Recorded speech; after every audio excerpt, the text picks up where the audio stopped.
Kaixo eta ongitorriak saio berri batera, gaur martxoak 20 osteguna, bi elkarrizketa berri izango ditugu. Lehenengoan Jon Bujandarekin egongo gara, Karrikiri elkarteko kidea dena. Karrikiri elkarteak astindu ikastaroa gauzatu du eta honen berri ematera dator. Eta beste alde batetik, Delirium Tremens taldeko kideak diren Juantxo eta Andoni izango ditugu. Martxoaren 29an Totem aretora datoz haien biraren azkeneko kontzertua ematera eta hau honen inguruan hitz egingo dugu berarekin. Baina elkarrizketa hauekin hasi baino lehen goazen gure betiko edukia ikustera.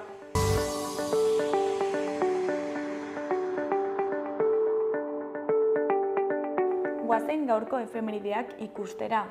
Gaurko egun batean, 1852ko martxoaren 20an, Harriet Beecher Stowe idazle estatubatuarrak esklabotza gaitzat duen osabatomen etxola eleberria argitaratu zuen. Ikuspegi abolizionistatik idatzi zuen eta lehen urtean 300.000 ale saldu zituen AEB-tan, nahiz eta herrialdearen hegoaldean debekatu zuten. Esklabotzaren aurkako kontzientzia zabaltzeko tresna garrantzitsutzat jotzen da.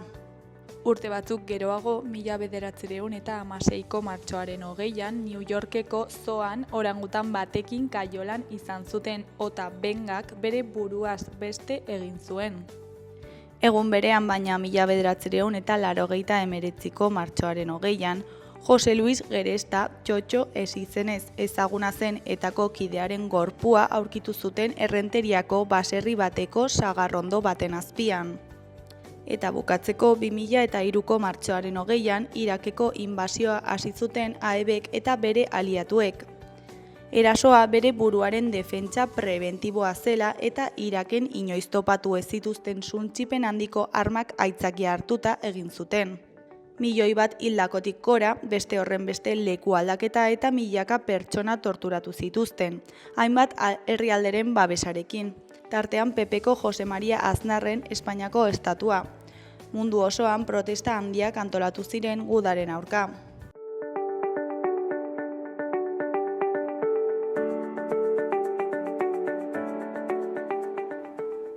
Errepasatu dezagun orain aste honetarako agenda. Ostegunean, Arrosadiako liburutegi publikoan, arratsaldeko 6etan, ipuin kontalaria euskaraz egongo da Maitane Perezekin, udaberrian, ipuinak izenpean. Ordubetez Maitane Perezek ipuin berri eta zirraragarriak kontatuko dizkie txikienei. Udaberria iristear dago, eta aukera paregabea da mundu magikoetan murgiltzeko eta bertan bizi diren pertsonaien urratsen atzetik joateko. Ostiralean, Leiotikan taldearen kontzertua egongo da Indara aretoan iluntzeko 8etan. Leiotikan taldeak 30 urteak ospatuko ditu Iruñeko Indara aretoko oholtza gainean. Sodade taldearekin batera izango dira kontzertuan. Arratsaldeko 8etan hasiko da eta sarrerak 12 euroan eskuratu daitezke. Larun batean, alde batetik Sanduzelaiko Zibiboxean arratsaldeko 6etan, balezaleak, txontxongilo eta ahots musika izango dugu ikusgai Titeres Ostomila txontxongilo taldearen eskutik. Selma Husleiren sekretua aurkitu ondoren, Elaiak bidaia hasiko du balezaleen garaira joateko, non leku ezkutuak eta mikmak kulturako izaki mitologikoak ezagutuko dituen, txontxongiloek eta ahots musikak lagundurik. Beste alde batetik, arte bizien programaren baitan 3 proposamen artistiko egingo dira Ziudadelako Arma aretoan eta Kasernan. Eguerdiko ordu batetan eta arratsaldeko 5 eta 6 erdietan izango dira. Maia Billot de Diego artista eta komisario arituko da sormenaren arloko zuzendaritza lanetan.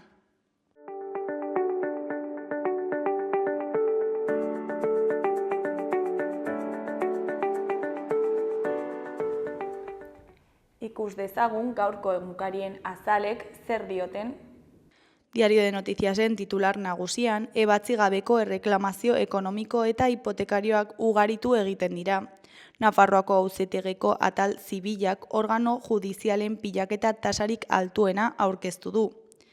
Iaz 34.157 kasu izapidetu ziren, 2023an baino 11,2 gehiago.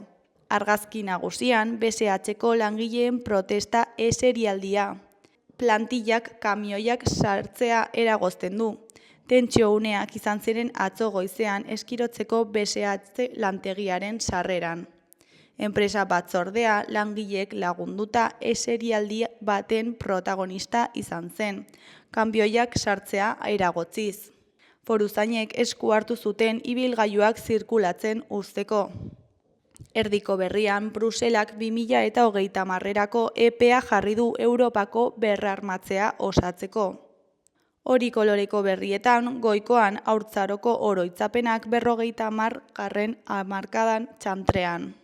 Behekoan, pintxo astea 58 parte hartzailerekin. Ezkerreko berrietan, batetik osasun departamentuak ez du ordainduko Tailandian sexua aldatzeko ebakuntza bat.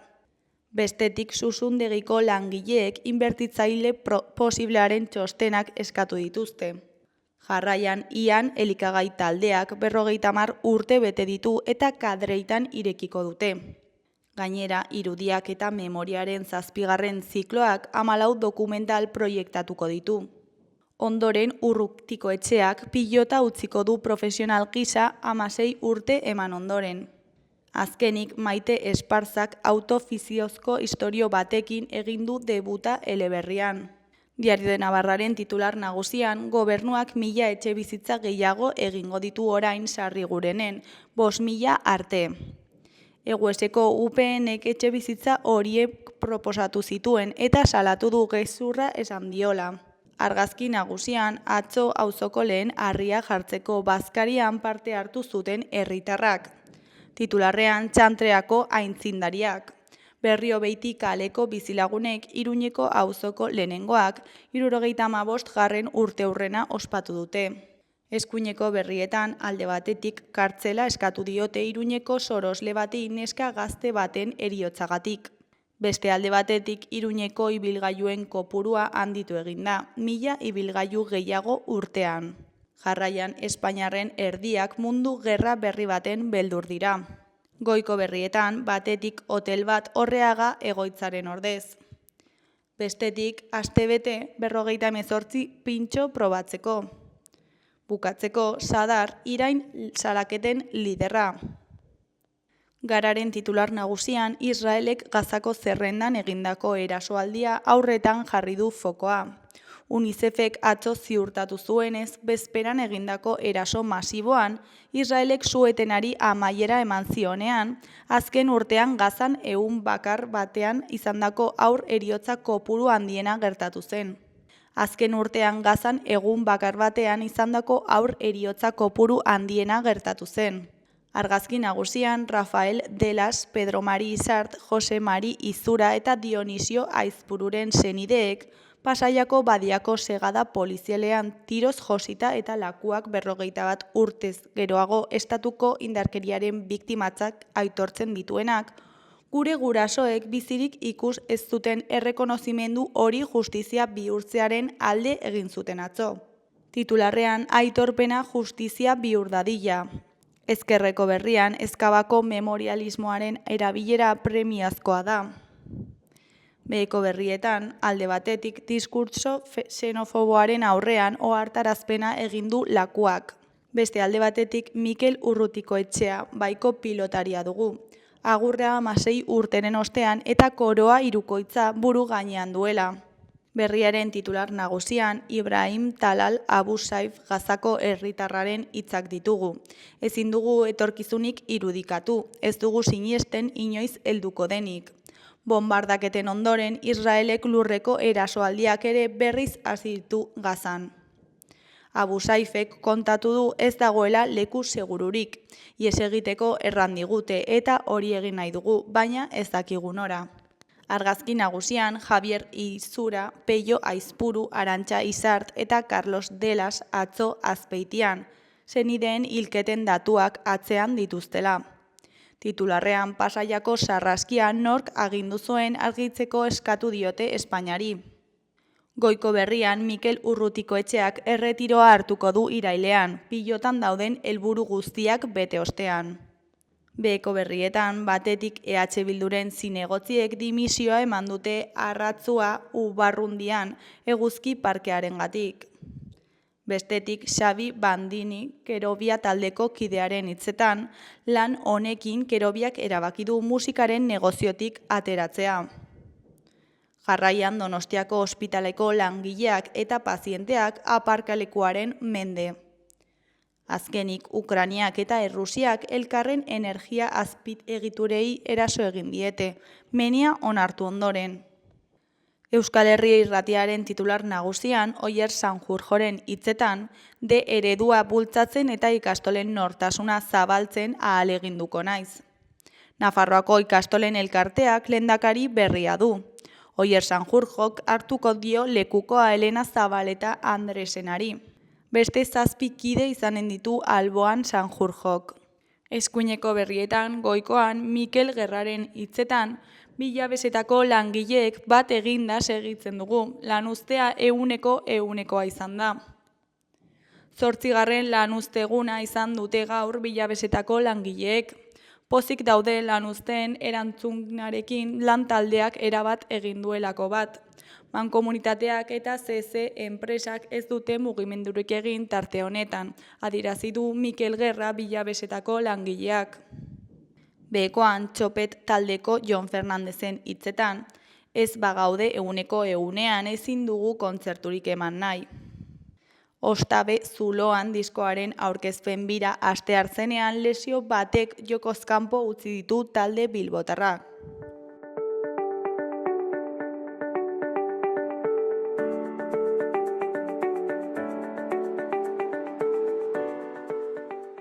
Kaixo, lehen aipatu dugun bezala, orain Jon Bujandarekin gaude, Karrikiri elkartetik datorrena. Kaixo, zer moduz? Kaixo, oso ongi.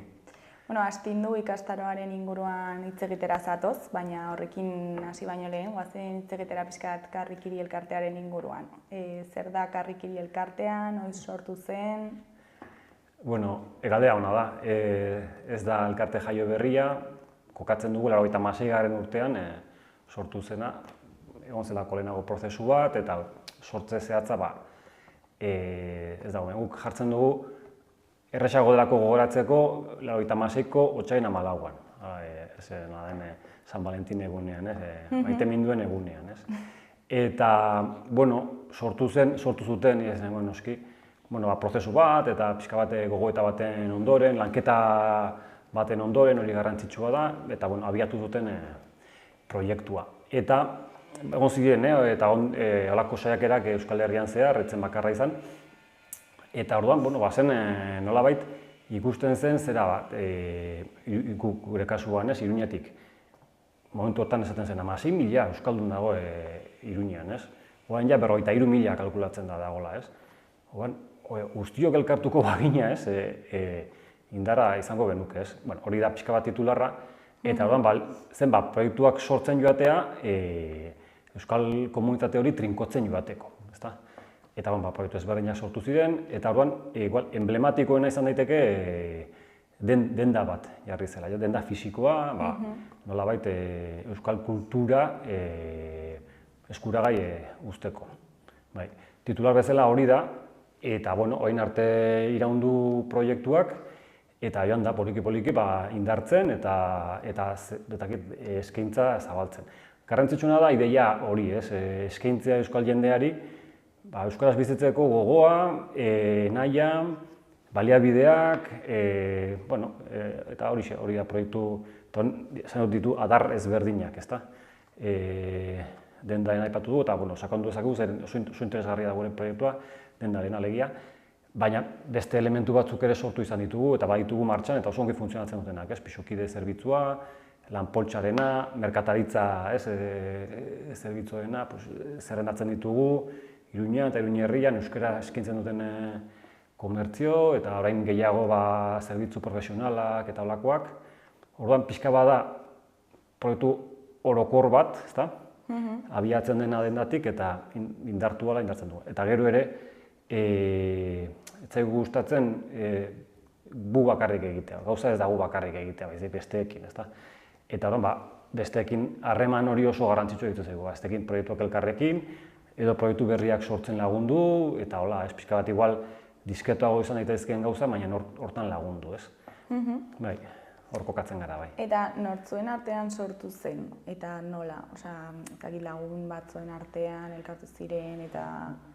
Bai, begira, lotu dezakegu, lotuko dugu ikastaro honekin, ez? Jende batek ikastaro batzuk egin zituen formatu zen, eta bere garaian garrantzia handia hartu zuen liburu bat, txepe-txekia zuen liburu bat, oso referente izan zena, 87an egin zuena, un futuro para nuestro pasado, ezta? Eta hor planteatzen dira teoria eta praktika bat, eta jende batek irakurri zuen hori, eta inpaktatuta geratu zen, ez? Eta hemen badugu helduleku eta abiapuntu, ez? Nolabait, eta orduan ikasi zuten, gogoeta bat egin zuten, eta abiatu zituzten proiektuak, ez? Han hemen, delako Euskal Herrian, eta hortik, orduan, gogoeta baten ondoen abiatu zen, ez? Eta, ez dakit, jende baten artean, gutxi artean ez dakit, baina jende baten artean bai, eta garrantzitsua da hori, nahi dut azpimarratu, nolabait, oinarriak oso ondo jarri zituzten, ez? Gero, etorriko zenari, bultzada emateko. Eta, ikastaro honekin nahi duguna da, berriz garrantzi eman formazioari, ez? Zergatik, batetik egiten ari garen hau, pixka kontestua errepasatu, eta gero ere berritu, ez? Garai batean teoria batzuk garrantzitsua ziren, orain izan daitezke, beste batzuk egon dira, eta pixka bat hori dena eskaini eta asimilatu, 21. mendeko erronkei, aurre egiteko, ez? Eta, hori uste dugu, oinarri honak jartzeak laguntzen duela gero proiektuak indartu daitezke. Eta proiektuak izan daitezke, ezberdinak, hola izan da zehazki, baina pixkat oinarri hori izan da, gero proiektuek gehiago aguantatzen dute, ez? Eta sorrera horretatik, zer nolako bilakaera izan du gaur egun arte elkarteak? Bai, elkarte edozein egitura da, ez dakit nola esan, bizidun bat bezala, ez? Pertsona baten gora bera guztiekin, ez? Urte asko dira eta hon baten da denetarik, ez? Batzuetan bera eta gero gora. Elkarte honek bizi izan duena izan da, eta pixka memoria egitea da, Euskaren inguruan zeuden erakunde asko ikartatu izan biak artetik aurrera, oso garai gogorrak izan ziren. Pixka toain aztuta daude, baina segulako egurra eman ziguten. Eta orduan, momentu batzutan,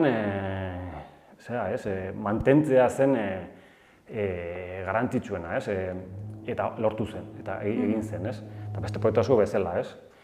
Eta, nolabait oinarri hori jarri zenez, proiektuek iraun zutenez, orain etorri da ize berri bat, bolada berri bat, jende berri bat ere bai, eta orduan, eguna baritzen dugu, aire berri bat, gurean ere indartuta, beste batzuk ere indartuta, badago gogoa, ideia kontrabando, eta hor nahi du kokatu gurek ere ikastaroa, horri denari lagundu, horren parte izan eta bultzatzaile. Ze nola bizi dirauten du elkarteak? Oreka biziketa bezala, pedalei eman da, alegia. Batetik baitugu bazkideak, kuota pagatzen dutenak, bazkide implikatuak, maila ezberdinetan, langile implikatuak, eta gero, ez dakite,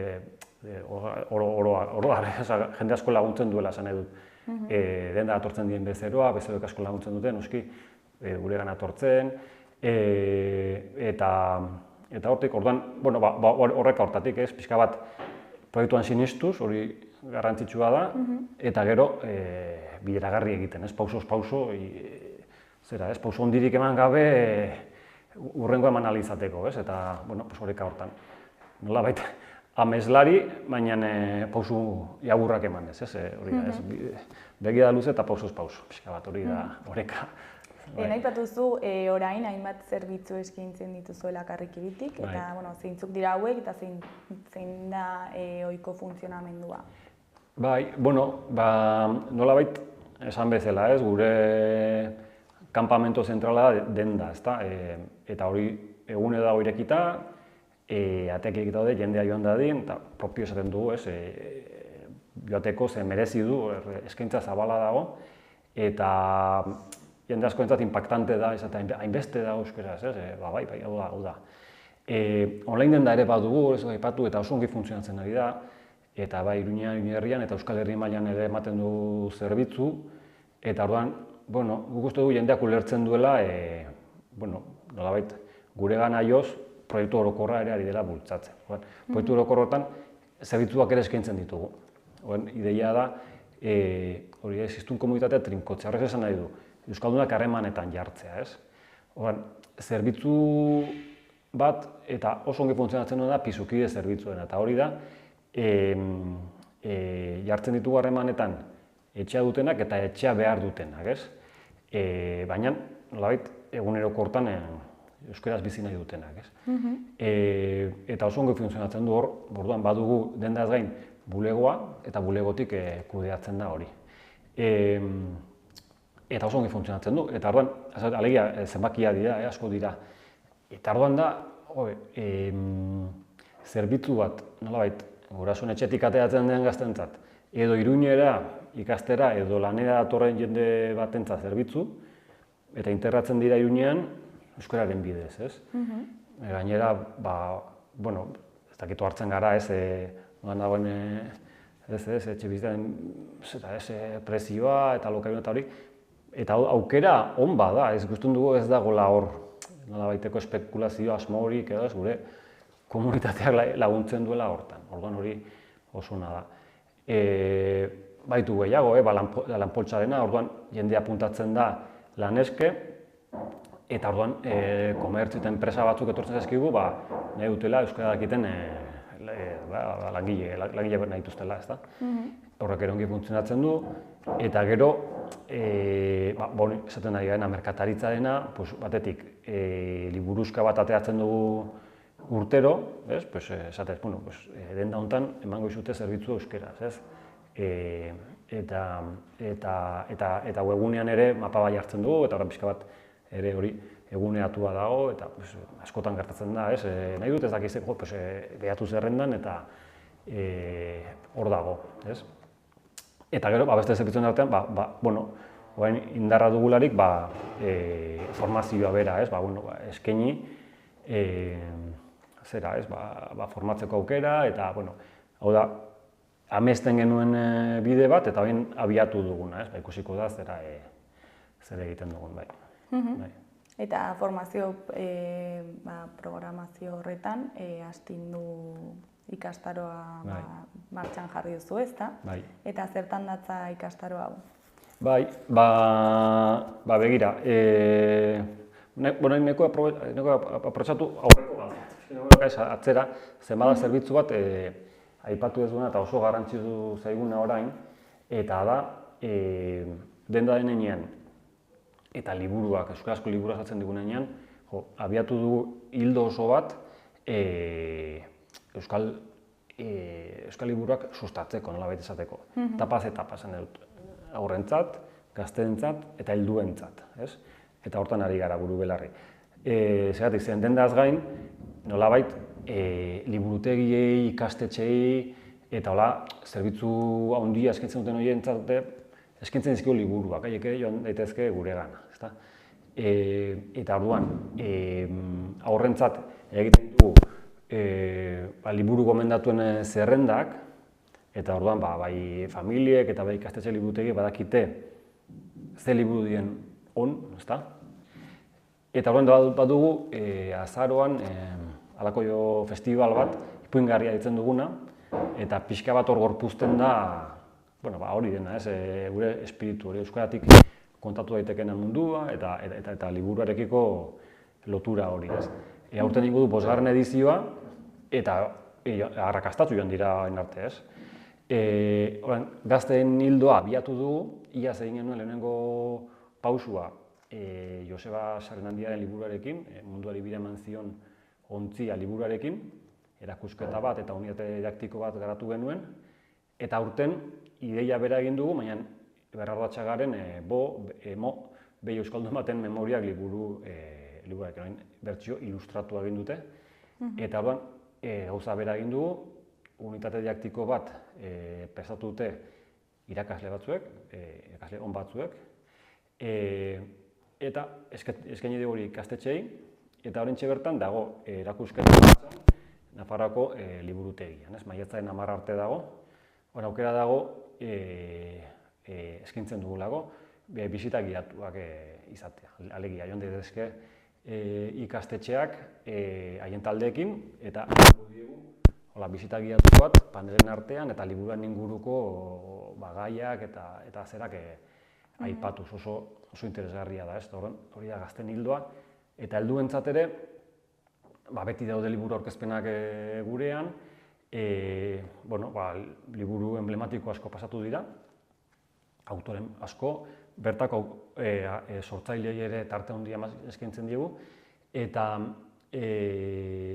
abenduan egin nahi duguna da, nolabait Durangoko bueltan, hor dauden nobedadeekin alako baita ere, ziklo bat, esango dugu, orduan, Durangon atea dien nobedadeekin, abenduan Iruñan egin aurkezpen bat, hori zikloa, Eta, nolabait, hau dena, eskaintzen du, jendeak gure proiektuan laguntzen duelako, pixkatzen dugu esan, gurean etorriz, itzutzen dugu modu hontan, nahi dugu, eskaini gero eta gehiago eta gero eta hobeto, Eta orduan, formazioa ere bai, hori, ona iristen da, eskainiko dugu ikastaro hau, lehenengo aldia da, orduan, pixka bertigo bat dugu, lehenengo alditan egiten den bezala, Eta, izango dira, 4 larun bat, martxoen 22, martxoen 29, eta apirilaren 5 eta 12, Eta, orduan, joango gaitezke xehetzen edo... Zeintzuk dira pixkat honen helburuak? Bai, begira, nahi duguna da, guk detektatu duguna da, jende asko dagoela gauzak egiten, eta gauzak egin nahian, Eta horiei aldi egura lagundu pixka bat formazioa ematen. Argi grabedi, ez dugula guk egongo formazioa. Hori ere da ikastaroan zera,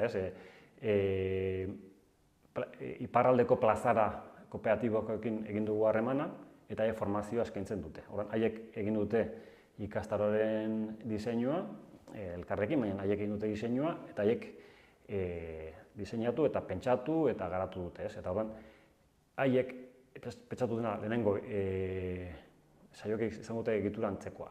4 aditu etorriko dira, esplikatuko dute goizean, lehenengo partean, teoria eta pixka bat zein den puntua, eta gero, goizeko bigarren partean, plazarakoek taldea gidatuko dute, esandakoen azpimarrak egiteko eta bakoitzari laguntza emateko. Orduan, ikusi gu jende asko dagoela gauzak egiten, eskolako guraso elkartean, edo auzoan ez dakiz zer, edo kluba sortu nahian, eta hor, agertzen zaie momentu batean euskararen gaia, ez dakitela momentu batean nola segi edo nola aurre egin, eta, ikastaroak izan nahi du, laguntza jende horretza, aurrera joateko, pixkat ulertzeko ze gertatzen den, eta aurrera joateko, adibidez,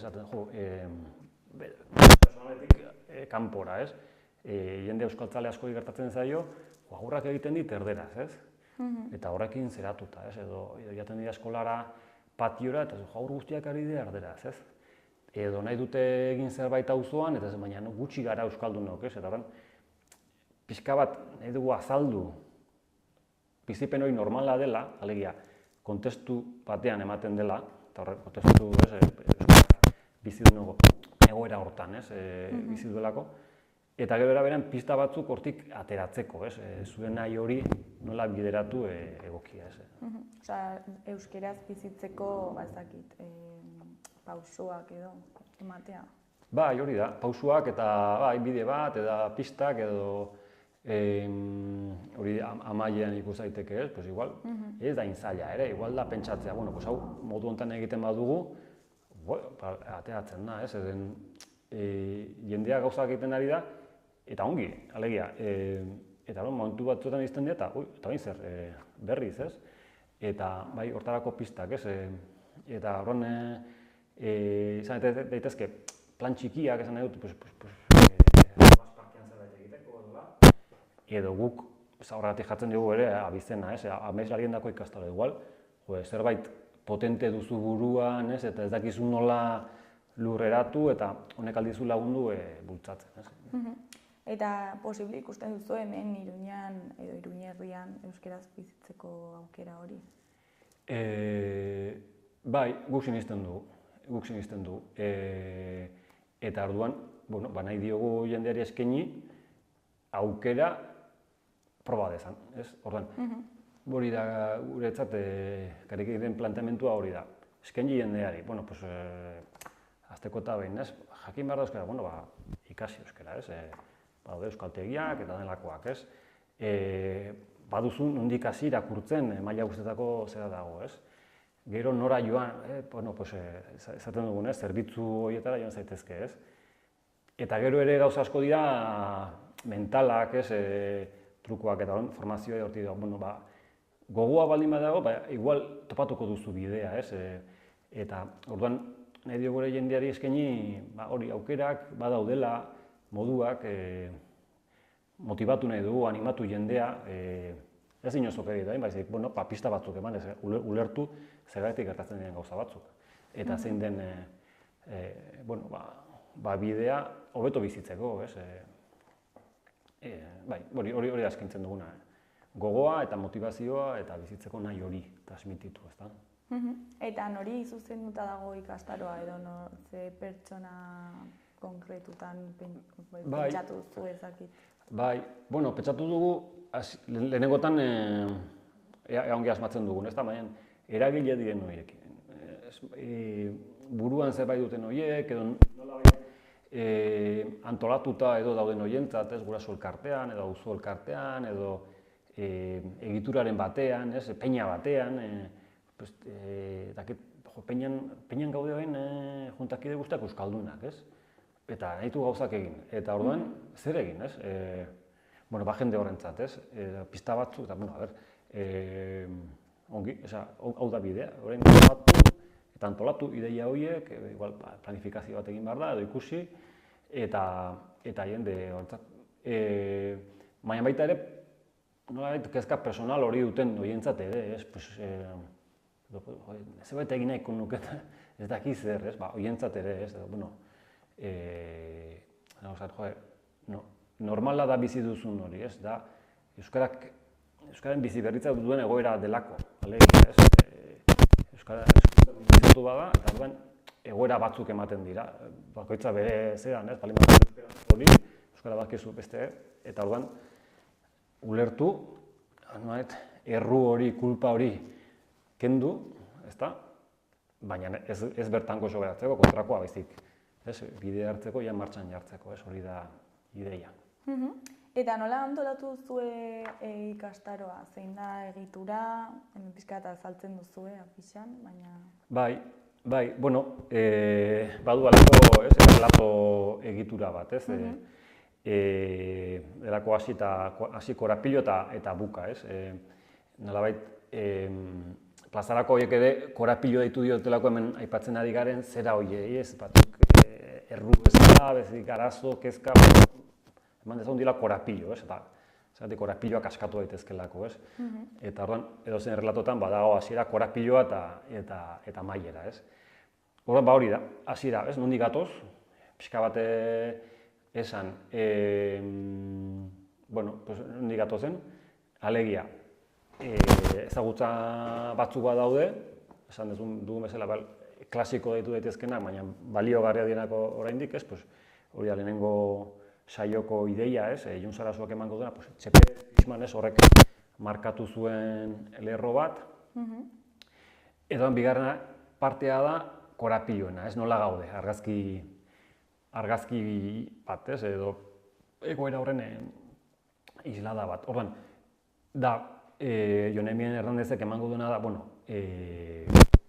handi gatoz, baina orain ere badaude nolabait teoria berriak ere osatzen dutenak lehengoa, eta hori esplikatu, hor kontzeptu bada sozializazioa eta horrek daukan garrantzia, eta horren, hori, 21. menderako baliagarri izan daitekeelako, eta horren, kontzeptu horiek hartu.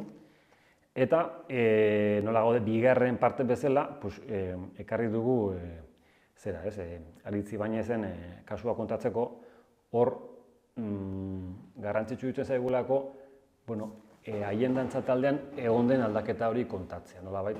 Esaten duguna, hemen gara hauek, euskaldunak, eta kizer, nahi dugu, nola egingo dugu. Eta egin dute, egin dute, eta egin daitekela erakutsi. Ez da, noski, ez da dena ideala, ez dena perfektua, baina egin daitekela erakutsi. Eta laugarrena da, amaiera, nola irten. Eta hor, Rosa Ramosek emango du saio hori, eta da hortik ateratzea, ja pista batzuekin, igual, ikasi, mikroplan batzuk izan daitezkeenak garatzen, egingo dugu auzo elkartan gara, ez dakit zer, edo, igual, hau eginda, badugu lanketa bat egingarri dena, ez? Edo, nik badu barruan, amets potoloago bat egiteko gogoa, lako zerbait, eta hori nola atera, ez? Norabidea markatu, ez? Bai, hori da, bai. Eta, aurrematrikulazioa egin zenuten, ez da? Zer mozioan zen? Bai, ongi, ikastola egingo da, hori da. Badago talde majo bat. Ez genuen nahi egin oso talde handia, hori izan da ere, apostu bat, ez? Nolabait, parte hartzaileia ditugu lanean. Behali genien galdera bat, ze korapilorekin zeto zen, ze kezka, ze gogo, ze nahi, eta bai agitugu haien garunak martxan, ez? Eta erantzun dute, eta hori. Nahi genuena zen, garuna martxan jarri, baina nolabait, bai plazarako kidek, ez? Taldeak dinamizatuko dituzen horiek. Eta bai izlariek jakin zezaten, jendea zerekin zetorre, ze kezkarekin, ikastaro oroar eta saioak propio lantzeko, ez? Hola, pixka bat egokitzeko, ez? Ez egiteko zerbait orokorra eta abstrakto baizik, badakigu zuzatu zela honekin, hau hemen ingo du azpimarra, ez? Horregatik, taldea ez genuen sobera handia egin nahi, baina bete da. Gutxi falta da, larunbaten hasiko delako, baten nahiko balu, badu aukera, baina inbarko luke gaur bihar deitu, karrikira, idatzi eta puntatu. Baina hori, gure asmoa bada errepikatzea, hau ez da behin egin eduen gauza bat, baizik egonkortu eta hobetzen joan, baina errepikatzeko asmoa dugu, indarra dugun heinean egingo dugu. Eta ez dakit komentatu dugu, baina noiz izango da bakoitza eta non? Bai, dia lau larun bat, Errotxapeako Eusko Kulturen egoitzan, haiekin harremanetan egon gara eta oso ongi, eta handokate areto txukun bat. Eta orduan izango dira lau larun bat, Aste Santu aurretik. Martxoaren 22, martxoaren 29, apirilaren 5 eta 12, ez? Goizeko saioak dira, eta orduan, egitura esan duguna, lehenengo hizlari adituak emango du lehenengo partea, esplikatuko du mamia, nolabait esateko, eta bigarren parte izango da praktikoago bezala eta ingo dira azpimarra teknikoa. Lehen esan dagoen gainean, ez dakit ariketak edo ez dakit zehazki nola egingo den, baina izango da zerbait eraginkorra eta hori asmo, praktikan jartzea ikasitakoa eta hori. Eta zer da ikastaro honetaz espero duzuena? Azteko eta ben ongi ateratzea eta errepikatzen jatea. Ikusiko dugu, ameslari gara, orduan errepikatu eta ikusiko dugu, hobetu, eskaini eta hori. Nahi duguna da jendea pozik ateratzea, noski. Bai plazarakoa, bai hizlariak, bai parte hartzaileak, eta haiek parte hartzaileak alegia, beraien tokietara itzuten direnean biderkatzaile bihurtzea, ameslari eraginkor, nolabait, martxan jarriko direnak. Hori gustatuko litzaiguke asko, ez? Bueno, guk somatzen dugulako Iruña herrian badela gogoa, badela jendea, ez? Eta, bueno, pues, abeste bultzada bat, ez? Ongi, baina, venga, pixka bat gehiago, ez? Hori lortuko bagenu, pospozi, bai. Bueno, Jon, ja, bukatzeko, ezakit zerbait gehiago komentatu nahi duzu, jendeari zerbait esan... Bueno, usatzen naiz pilo bat galdera bakoitzarekin, orduan errepikatzea. Gure proiektua Xabier Karrikan dagoela, Iruñan, online dendare badugula, eta orduan ikusten duzun bezala, laguntzen diguzuen nenean itzultzen dugu, hori da logika. Orduan, zenbat eta indartsuago egon, eskaintza hobea egingo du. Eta beti jango gara, helburua hobetzen, ez? Egindakoa justifikatuko, hobetzen, ez? Eta hori, Iruñean euskaraz bizitzeko gogoak transmititzen eta aukerak eskaintzen, hori da, titular. Bueno, Jon, primeran, mila esker gurera etortzeagatik eta hain ondo azaltzeagatik, bai ikastaroa, bai elkartearen funtzionamendua eta ea zer moz joaten den. Oso ongi, mila esker zuei, onbidapenagatik. Bueno, ondo segi, agur. Agur.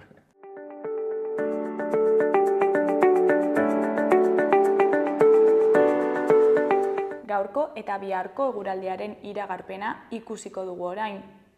Gaur, osteguna, hego-ekialdeko haize zakarra, temperatura epela eta gauean zaparrada trumoitxoak botatzeko probabilitatea dugu. Haizeak gogor jotzen jarraituko du, eta temperaturan ia ez da aldaketarik izango. Altuenak 20 gradu ingurukoak izango dira kostaldetik gertu, eta 15 graduren bueltakoak hegoaldean. Zeruan hodeiak eta eguzkia tartekatuko dira ipar isurialdean, eta hodei gehiago pilatuko da hegoaldean, batez ere Nafarroan eta Araba ekialdean. Arratsaldean hodeiak ugarituz joango dira, eta gauean zaparradak botako ditu. Zaparrada mardulak eta trumoitxoak izan daitezke. Euria egiteko probabilitatea handiagoa izango da barnealdean. Ostiral goizaldean zaparrada batzuk egin dezake, baina gainerako orduetan euria egiteko probabilitatea txikia izango da. Goizaldean zaparradak trumoitsuak eta mardulak izan daitezke, baina goizak aurrera egin ahala atertzera egingo du, eta hodeitza saretu egingo da, ostarteak zabalduko dira. Arratsaldean berriro ere hodeiak ugaritu egingo dira. Egunean zehar han-hemenka zaparrada batzuk egin ditzake, batez ere barnealdean. Hego osagaiko haize zakarra ibiliko da, bolada gogorrekin eta oso gogorrekin, bereziki mendi inguruetan. Temperatura epelekin jarraituko dugu, aldaketa handirik gabe.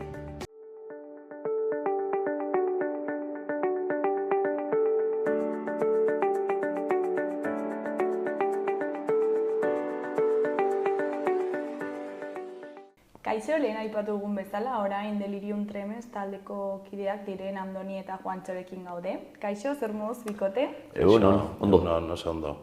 Martxoaren 29an tote maretora zatozte, ezta? Eta, horrekin sartu baino lehen, guazen hitz egitera pixkat taldearen inguruan. Noiz sortu zen taldea eta zergatik edo, nola izan ziren sorrera horiek? Taldea sortu zen, nik gaztetxotik nakan asmo eta gareina goza bat etxeko gitarria jo, eta nire kantak jo, eta kantaken, eta gazte asko keutzen duen bezala, ilusio bat eta gozakin. Ibili nintzen pare bat gozatxo etxean, itxasuan hasi nintzen, erosinoan gitarra elektrika bat, eta hori gero morriko nezaban jende asko talde bat itxeko. Orduan beti itxu zian talde, venga, ni baterixan ni bajuan nik ez da gizer, baina inok ezakan ez bajoik, ez baterixek, eta ez idea puteik, joden. Baina, horra izketan ez zen. Eta zagoan lagun bat ere, sakana erosoan bateri bat, eta inakan gitarri eta zentzian zean doni. Batuko bitxok eta zauzen gode, eta bai, horren lagun horrek sakan izena, patxik goena. Eta behar erosoan baterixa, eta sakan taldia dintzat izena, Delirium Tremens, aurrera. Ez ginoen zaio bat ere ez, tipo erosi baterixa bai, baina zizan joten eta konturatu zen, que harekin ezin zoala. Orduan baterixa saldut, edo zuen bajua. Eta bajo ginen ezin zoala. Eta orduan esan zuen, ja, herria, esan zuen, nik herria eta listo. Zinetu egin, eta zego zuen bai, esan zuen, bai, ni bai, baina espazio inporta izenakin gelitzen naiz. Eta bale. Eta hortikan urte bete edola, modu niko berezi baten ere zautu nuen hemen Juantxo. Eta hasi ginean izketan eta olako gozatxo batzuk etxen, eta ritmo eta bagazu eta guzia eta bagazu, eta ze, animau eta bateritxa eta ez da gizetan gitarriekin eta animatu zen, batu ginen, eta lehenko hasi ginen biso bakarrik ensaiatzen eta gauzak etxen. Eta kontzertuak etxen, bai. Bat. Bat, kinuen. Eta izena, nondik dator, zein da Esaten zut, lagunen izena zen, lagunen zakan beak ere zakan asmo talde bat etzeko, eta bere taldea zakan izena Delirium Tremens. Eta de hecho zean hori batzen geha bisok eta bale. Eta esan zian berak, ni badakat izena, bale. Eta gero berak utzi zoan idea, nik elitzen nintzen izenakin. Eta taldearen lehenengo momentuak nola izan ziren? Eszenatoki batera igo zineten lehenengo aldia? Eszenatokera lehenengo aldia, lehenengo momentu bat aldia, ibili ginen neko denbora Juantxotan du bakarrik. Gero batu ginen bajista batek edo Ibartarra, Billy, Javier batu izenekua. Baina, bueno, lehenengo hautan ibiltzen ginen, eta lehenengo aldiz, eszenario batea altzau ginen, esan zen Mutriko nertzena taldearekin gure lehenengo konzertu ofiziala. Eta egiz esan, nizun akordatzen hostirik horrekin. Baina bai, gure lehenengo konzertu esan zen, lehen esan den bezala, Mutriko taberna baten, Kinu izenekua.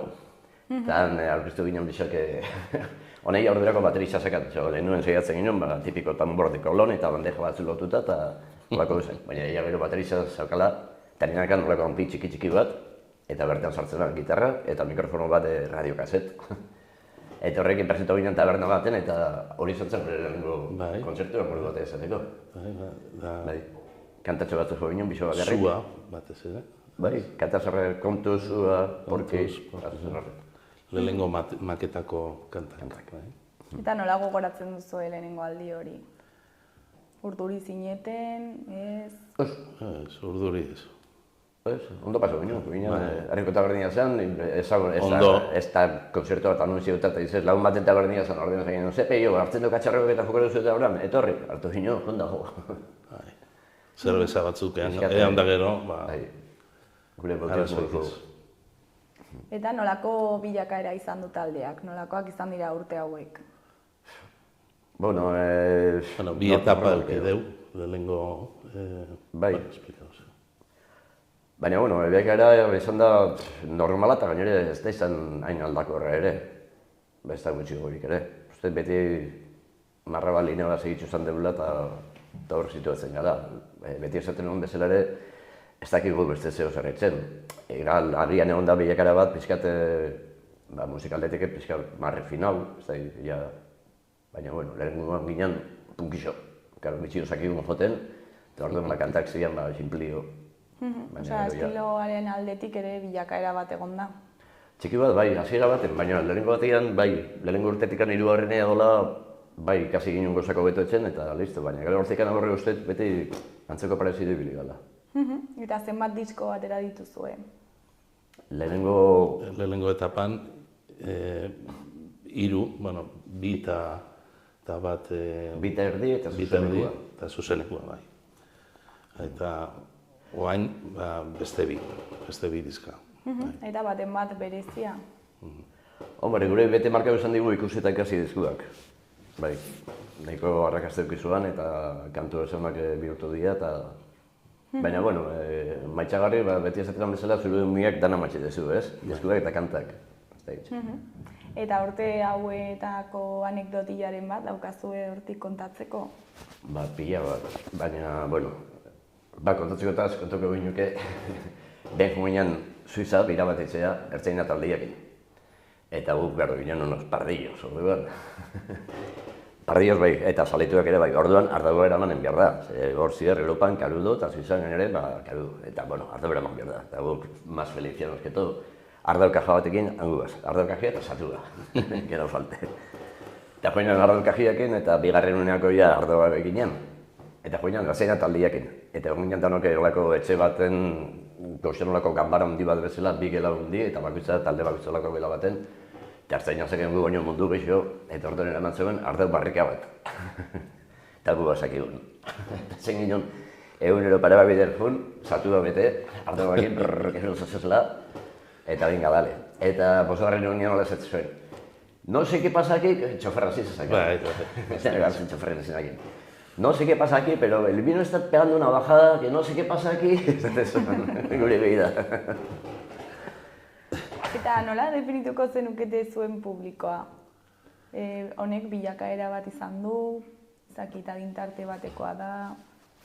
Lehenko gariko publikoa, gaztea eta garai hartako rock radikal basko hortan mobitzen zen gehien batez, eta hori zen mutxo punki, mutxo martxeta eta talako gauzak. Gaur egun, dia berdinak, baina hilabe, gexenak, ni bezala, hori gutxi jokin eta talako gauzak. Baina, jende gaztetxua etortzen da semia. Bai, hasi da ikusten jende gaztetxu pixkat, baina gexen bat igartzen da gure adineko edo bueltako da zela. Lehen garai hartan deliriumen ezagutakoak, mamatakoak eta berriz, 30 euro gauekin ikusteko eta. Eta martxoaren 29an totemera zatozte, esan dugun bezala, ze diskarekin edo ze diska orkestera eta jotzera? Bueno, kanta. Bantxe grabatu lehuna, kaleratu duen diskua, abenduan kaleratu duen, da Tanora izenekua. Eta, berez joko dugu, betiko kantak ere, beti joten bezala. Eta gero, azken bigarreneko diskoko pare bat ere bai, eta nahiko desente disko berri hontakuek. Eta nola definituko zenukete disko berri hau? Acojonantia. Ze estilo dauka eta... Gure betikua. Ez dakigu beste zerbait itzen, eta orduan ertetzen dugu gozak gutxi gora bera daula xe. Eta zer kontatzen duzu diskoan? Betiko historiak, betiko gauzak ez da izan, gizarteko gauzak, norberan gauzak, bontak ematea, histori bati, bestiai, pizkate jangoiko nirikuen zuipini batzuetan, baina badakizu ez diazela gauzak, eta orduan norpeire bekarrik ez da betik jau kanpoko guzietzio, batzuetan ere norpean buruei ere behiratu behar da, esan behar da zetan zabiltzen eta zela gauzak ditzen, beti bakarrik besti izan. Eta non egon zarete bira honekin? Bira hasi den duen urtarrilean, esan zen Azpitzi, Bilbo, Oñati eta Gasteiz. Gero ongea da badaban, eta orain bukatzeko, aurkezpen bira bukatzeko, joten dut datorren larun batean, hori da ez. Osa, hauia bukaeroko kontzertu? Aurkezpen bira bukaera, bai. Gero badaukago kontzertu goxo, edan eta hola, baina... Eta zer nolako harrera izan du? Oso no. Itxa guztia bete dugu, aurretik, eta harrera ikusten da, jendeak harrera hona ematen dugu. Bai, jendeak gustora egoten da. Eta etorkizuna talde moduan nola ikusten duzu? Motza. Erabaki du aurten guztia taldea eta urte bukaeran ingo dugu konzertutxo bat, aurrezateko jendeari, eta listo, barrez. Eta badakizuen hon izango da? Oraindik ez dago argi eta kaleratzeko momentua aiatuko da eta izango dugu. Baina, urte bukaren izango dela, hori argi. Eta Iruñeko kontzertuaz, Atarrabiako kontzertuaz, zer espero duzue? Ondo pasatzea, guk eta jendeak, beti bezala. Azkeneko zuen dela 2 urte joan duen hemen zentralien ere, eta bai, Naparro aldien barak jarratzaile batzuk, eta beruaria Naparrak ez zutzen gehiago zelako ari zen, eta ondo. Hemen Iruñeko publikoak ondo hartzen zaituzte. Bai. Bikote baia bukatzeko, ez dakit zerbait gehiago komentatu nahi duzuen, jendeari zerbait esan, deialdia egin... Bai, jende animatzea etortzea totenea, eta horrela, datorren larun batean, eta gure aldetik emango duela dana, beti bezala. Eta aspaldi izan dara ematen, eta ondo pasatzen gabe. Gustora. Etortzea gela. Gustora eta jendeak bai. Bikote mila esker gurera etortzeagatik, eta zuen urteak eta diska berriaren inguruan hitz egiteagatik. Eta ea zer moz joaten den 29ko kontzertua. Eskerrik asko zui, aukera matiarra. Mila esker. Horrengo arte.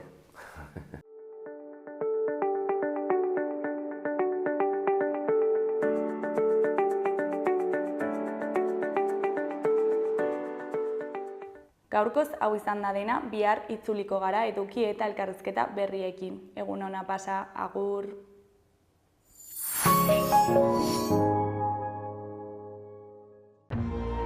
Gobierno de Navarra. Nafarroako gobernua.